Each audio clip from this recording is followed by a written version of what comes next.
Good morning बच्चों। आज हम लोगों का जो टॉपिक है ओम का नियम और प्रतिरोध को हम लोग देखेंगे। तो चलिए ओम के नियम की शुरुआत करते हैं। ओम का नियम हम लोग देखे भी थे, बस उसी से आगे बढ़ते चले जाएंगे। ओम का नियम,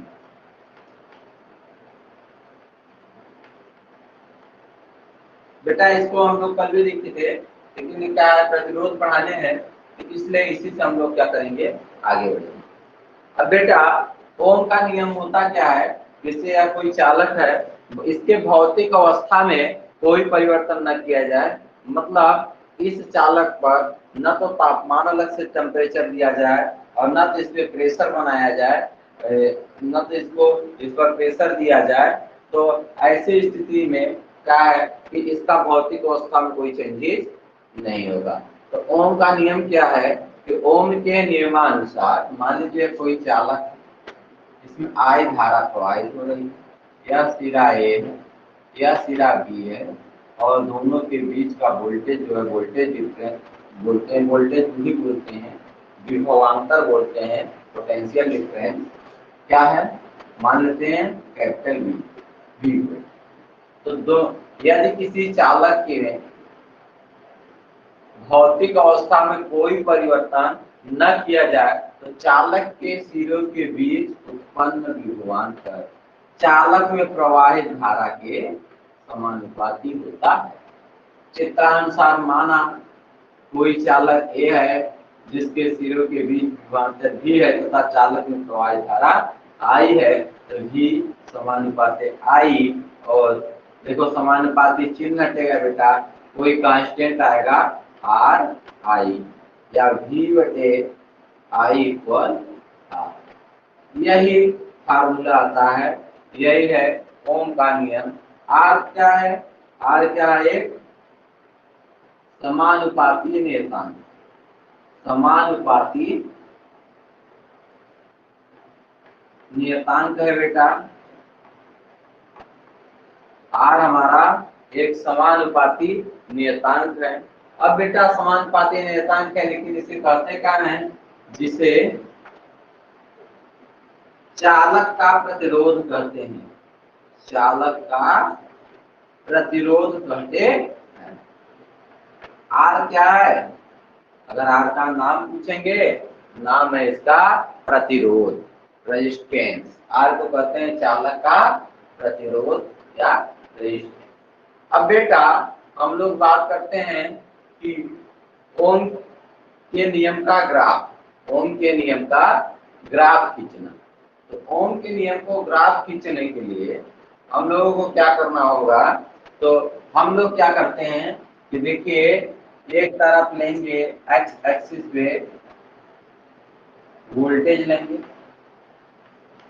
इसमें वोल्ट में, और करंट लेंगे वाई एक्सिस में। अब करंट ले लेंगे, धारा ले लेंगे, और धारा ले लिए मान लीजिए मिली एम्पियर या एम्पियर में ही ले, ठीक है बेटा। अब देखिए यहां से इधर ले रहे हैं 50, 100, 150, 200, इधर ले रहे हैं 0.5, 1, 1.5, 2, 2.5। अब बेटा होता क्या है कि जैसे कि मान लीजिए वोल्टेज 50, मान लेते हैं वोल्टेज कितना था बेटा, 50 था, और यह आपका जो हमारा करंट थी 5 एम्पियर, 0.5 एम्पियर थी, मतलब हाफ थी। लेकिन जब यह 50 से 100 लिखे बेटा, जब वोल्टेज इसका 2 गुना होगा तो करंट भी उसी अनुपात में बढ़ेगी, 2 गुना हो जाएगी, मतलब 50 पे वो 100 पे 1 हो जाएगी। तो ऐसे सभी को मिलाते हुए एक लाइनिंग खींचेंगे जो कि प्रतिरोध आता है तो प्रतिरोध का ग्राफ जो होता है क्या होता है, सरल रेखीय होता है। ओम के नियम की बात करें तो ओम के नियम का अगर ग्राफीय निरूपण किया जाता है तो ओम के नियमानुसार यदि वोल्टेज तथा धारा के बीच ग्राफ खींचा जाता है तो देखते हैं प्रतिरोध का ग्राफ सरल रेखीय प्राप्त होता है।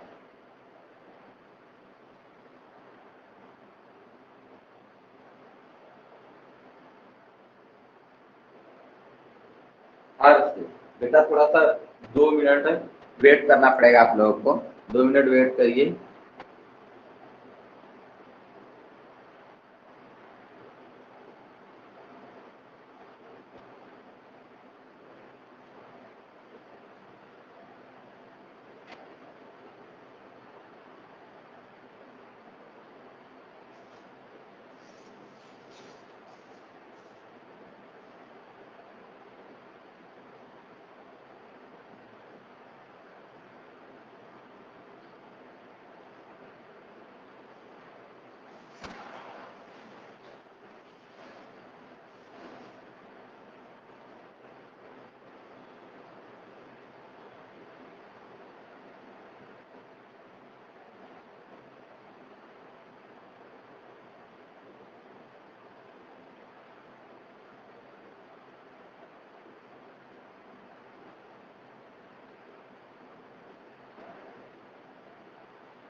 रिकॉर्डिंग ऑन करना भूल गए।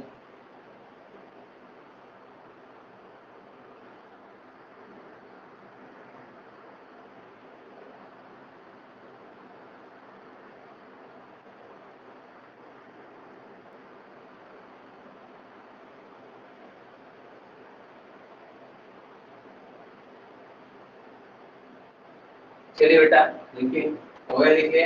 अब देखिए, चलिए अब हम क्या करते हैं, ये ग्राफ समझ में आ गए कि ओम के नियम के लिए हम लोग किसका ग्राफ किए, वोल्टेज और करंट के बीच हम लोग ओम के नियम से ग्राफ खींचते हैं, तो जो प्रतिरोध का ग्राफ होता है वह सरल रेखी प्राप्त होता है। तो हम लोग जैसे क्या है, एक समान चाल या एक समान वेग के लिए ग्राफ खींचते थे, तो वहाँ क्या देखे थे कि समान अगर मतलब इसमें परिवर्तन हो रहा है या दोगुना हो रहा है, तो ये भी दोगुना होना चाहिए। दूर अगर मान लीजिए समय दोगुना आ रहा है, तो क्या है कि जो दूरी विस्थापन था वो भी दोगुना होगा, तभी चाल वेग एक समान आता था। तो ऐसे ही यहाँ पे जैसे वोल्टेज दोगुना होगा तो ऑटोमेटिक करंट दोगुना होगी, यह नियम ही है।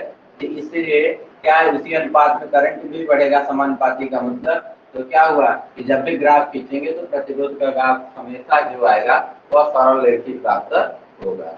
मतलब प्रतिरोध का मान एक चालक के लिए एक ही होगा, चाहे वोल्टेज कितना भी क्यों ना बढ़ता चला जाए।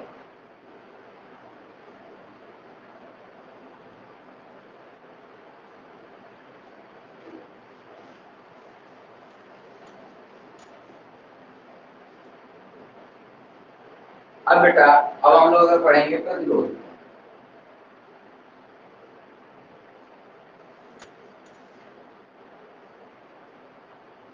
चलिए देखते हैं प्रतिरोध क्या होता है।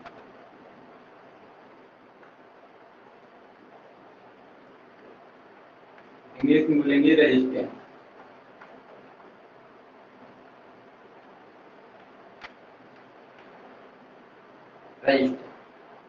अब बेटा प्रतिरोध या रेजिस्टेंस की अगर बात करते हैं, यह क्या होता है, तो देखो जैसे वैद्युत धारा इसकी प्रवाहित होती है, चाहे कोई भी पदार्थ हो, वह उसमें से जैसे क्या चालकीय पदार्थ भी वैद्युत धारा के प्रवाह होने को कुछ न कुछ क्या करते हैं, इसको रोकते हैं कि प्रवाहित न हो पाए। तो किसी पदार्थ रेजिस्टेंस प्रतिरोध, प्रति का देखो, प्रति का मतलब उल्टा, रोध मतलब क्या है, रोकना। देखो प्रति अगर देखोगे तो प्रति का मतलब क्या है बेटा, अपोजिट दिशा, विपरीत दिशा, विपरीत। और क्या है बेटा, अगर अवरोध, अवरोध मतलब, अवरोध मतलब रोकना,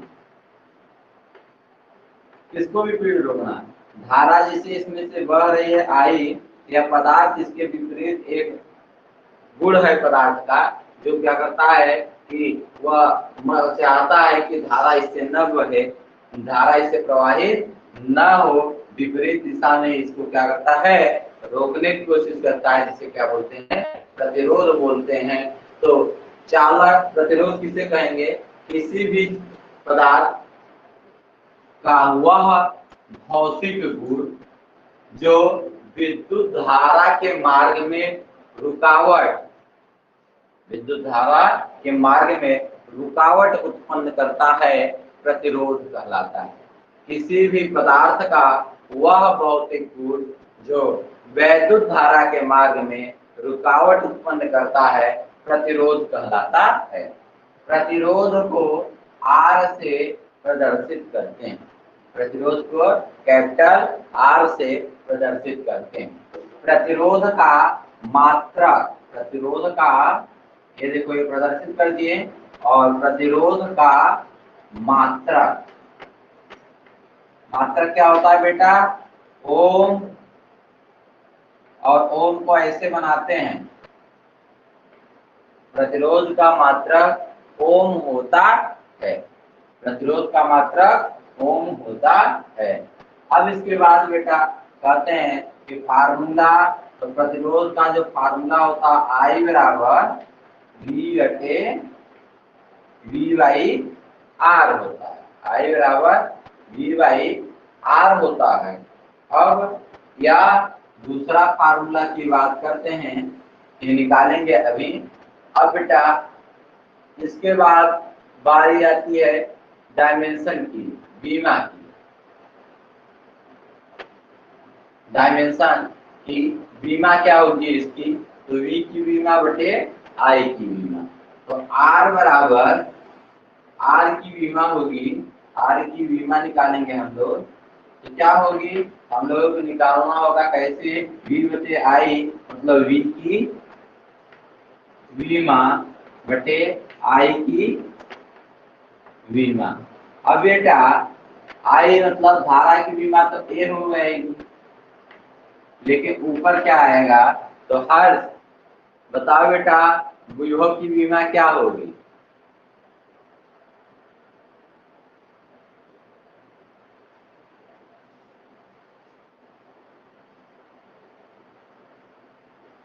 अभिषेक, अभिषेक बेटा हाँ सर। विभव की विमा क्या होगी,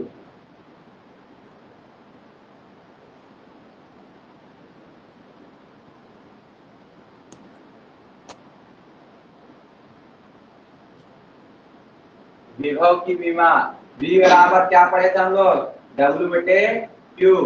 W की विमा क्या होती है, कार्य की विमा ML2 T माइनस टू बटे Q की विमा AT। तो क्या था ML2 और ये ऊपर जाएगा तो T minus three A minus one. अब देखो बेटा, और A देखो यहाँ V की विमा क्या हो जाएगी, तो हो जाएगी V की विमा हो जाएगी ML2 T minus three A minus one, A V की विमा हो गई। अब बेटा I की विमा क्या होगी, 11 तो विमा निकालने बढ़िया से पढ़े होगे ना। I की विमा होती है बेटा A, वैद्युत धारा की विमा, A ऊपर जाएगा तो A भी A माइनस, देखो प्लस वन है, ऊपर जाएगा तो माइनस वन हो जाएगा, माइनस वन माइनस टू हो जाएगा, तो ML2 T minus three A minus to.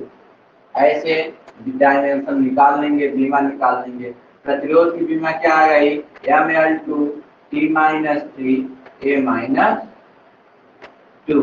ऐसे बेटा प्रतिरोध की बीमा हम लोग निकाल लेंगे, लेकिन यह याद रखेंगे क्या होगा, ML2 T minus three A minus one A minus two. हर समझ में आया, हर तो बेटा समझ में आया प्रतिरोध की बीमा। यस सर, समझ में।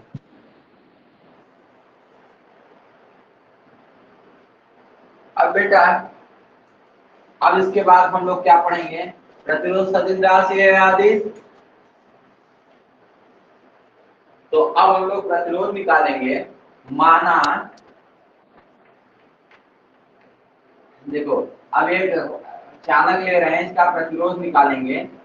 देखो ये क्या है, कि एक चालक है जिसकी लंबाई क्या है L मीटर है, और अनुप्रस्थ काट का क्षेत्रफल ये क्या है A मीटर स्क्वायर।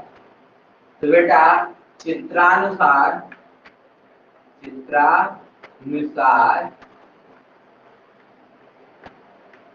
माना L मीटर लंबाई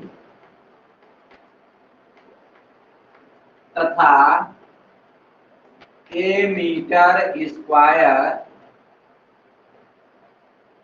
अनुप्रस्थ काट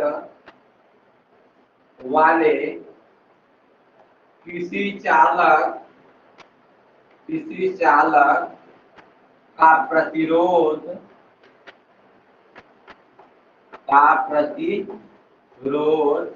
क्या बेटा R ओम है।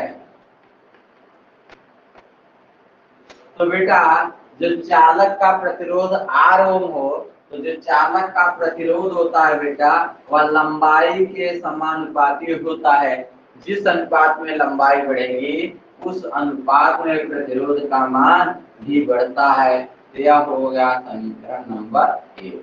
और जितना ही ज्यादा मोटाई बढ़ेगा, मतलब कि इसका एरिया जितना ज्यादा, अनुप्रस्थ काट क्षेत्रफल जितना, जैसे ये अनुप्रस्थ काट का क्षेत्रफल है, इसको और बढ़ा दे तो इसकी मोटाई बढ़ जाएगी, मतलब यह ज्यादा मोटा वायर हो जाएगा, थिकनेस बढ़ जाएगी।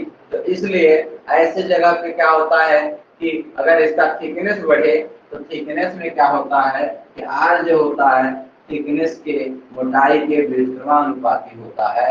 तो यह बुटे में क्या हो गया, व्युत्क्रमानुपाती। क्योंकि कोई भी चालक हो उसका प्रतिरोध फिक्स होता है, प्रतिरोध का मान, और तो किन बातों पर निर्भर करता है, सिर्फ लंबाई की और उसके क्षेत्रफल पर।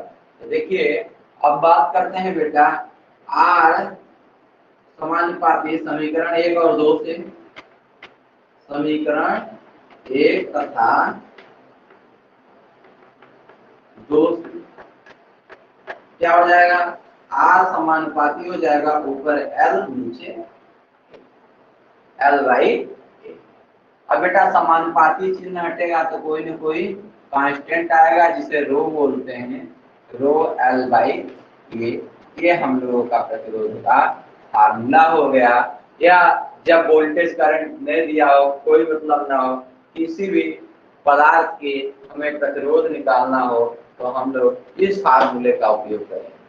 अब बेटा इसमें आर, ये क्या रो क्या है, जहां ये रो क्या है बेटा, रो होता है प्रतिरोधकता, प्रतिरोधकता,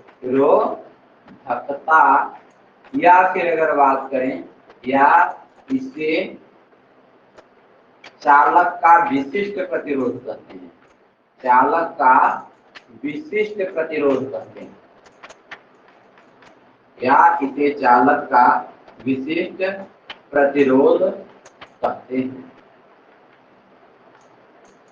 अब विशिष्ट प्रतिरोध का मतलब क्या होता है या प्रतिरोधकता का मतलब क्या होता है, तो बेटा जैसे समझिए कि अगर किसी को रोकना हो तो हमारा हर एक ह्यूमन का, हर एक व्यक्ति का अलग अलग गुण होता है। कोई ज्यादा रोकने का प्रयास करेगा, कोई मान लीजिए आपके घर में कोई रिलेशन से कोई व्यक्ति आता है, किसी रिलेशन से, अब उसको वह जाने लगे अगर, तो जैसे मान लीजिए आपके मामा जी ही घर पे आए, तो मामा जी घर पे आए तो वो जब जाने लगे घर से तो उनको सभी कहेंगे कुछ न कुछ कि जाने दीजिए, आज क्या जाएंगे कल जाएंगे, रोकने के लिए सब रोकेंगे। लेकिन उसमें भी क्या सब बराबर ढंग से रोकेंगे, नहीं, उनमें क्या होंगे कि कुछ कोटा पूर्ति करेंगे और कुछ लोग क्या करेंगे, ज्यादा फोर्स से रोकेंगे। और उसमें भी जो आपकी माता जी होंगी, मतलब उनकी बहन, वह क्या होंगी कि वे जो सबसे ज्यादा फोर्स से उनको रोकना चाहेंगे। तो ये क्या होता है बेटा, ऐसे ही कोई भी पदार्थ हो, अगर धारा बह रही है तो सभी पदार्थ क्या करेंगे, धारा को कहते हैं कि बराबर नहीं रोकते। हर एक पदार्थ का गुण होता है कि कितना रोकेगा, वह उसका एक गुण होता है कि वह मान होता है कि प्रतिरोधकता, वही होती है हमारी प्रतिरोधकता, जो कि क्वेश्चन में दिया रहता है। जब भी क्वेश्चन देता है तो प्रतिरोधकता का मान दिया रहता है और सबके लिए अलग अलग होती है, जिसमें सिल्वर के लिए सबसे कम होती है, कॉपर के लिए क्या होती है दूसरे नंबर उससे कुछ ज्यादा होती है, और पदार्थ के लिए क्या होती है फिर धीरे धीरे बढ़ती जाती है। तो ये प्रतिरोधकता का मान वही है कि हर एक पदार्थों के लिए अलग अलग होता है, जिसे चालक का विशिष्ट प्रतिरोध, कि विशेष प्रतिरोध कहते हैं, वह बदलेगा नहीं। जैसे कि प्रतिरोध है, जैसे प्रतिरोध का मान तो लंबाई बढ़ने पर बढ़ जाता है और क्षेत्रफल बढ़ने पर घट जाता है, लेकिन विशिष्ट प्रतिरोध या प्रतिरोधकता का मान कभी नहीं बदलता। अगर कॉपर है तो कॉपर कितना भी लंबा चौड़ा न हो जाए, सिर्फ कॉपर का प्रतिरोधकता जो रहेगी वही रहेगी, एकदम से कांस्टेंट रहेगा, एकदम से नियत रहेगा। इसीलिए इसे विशेष प्रतिरोध, विशिष्ट प्रतिरोध कहते हैं या प्रतिरोधकता कहते हैं कि कितना वह रोक सकता है, रोकने का कितना वह विरोध करेगा, कौन, तो वह पदार्थ कितना विरोध करेगा। तो यह समझ गए होंगे। तो R बराबर रो एल बाई ए। इसी से अगर आपको कहा जाए कि कोई किसी चालक की मोटाई को 3 गुनी कर दिया जाए, लंबाई को आधा कर दिया जाए, तो प्रतिरोध का मान क्या होगा, तो देखो यह कहता है वही रहेगा, लंबाई का आधा मतलब एल बाई 2, ए का मान कितना हो जाएगा। तो अभी इस पे क्वेश्चन कराते हैं, तब देखो बेटा समझ में आ जाएगा। चलिए क्वेश्चन लिखिए।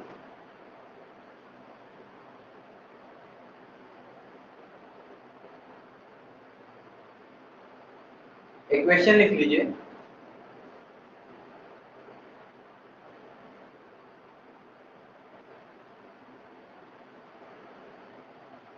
बेटा क्वेश्चन है कि यदि किसी चालक की लंबाई को आधा तथा अनुप्रस्थ काट के क्षेत्रफल को 1/3 कर दिया जाए, 1/3 कर दिया जाए, तो चालक का प्रतिरोध पहले से कितने गुना घटेगा या बढ़ेगा? घटेगा या बढ़ेगा? तो बेटा चलिए देखते हैं।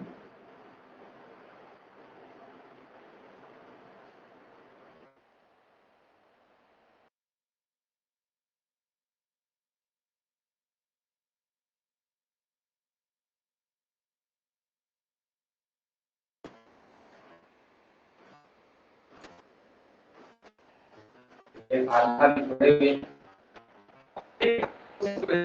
क्या है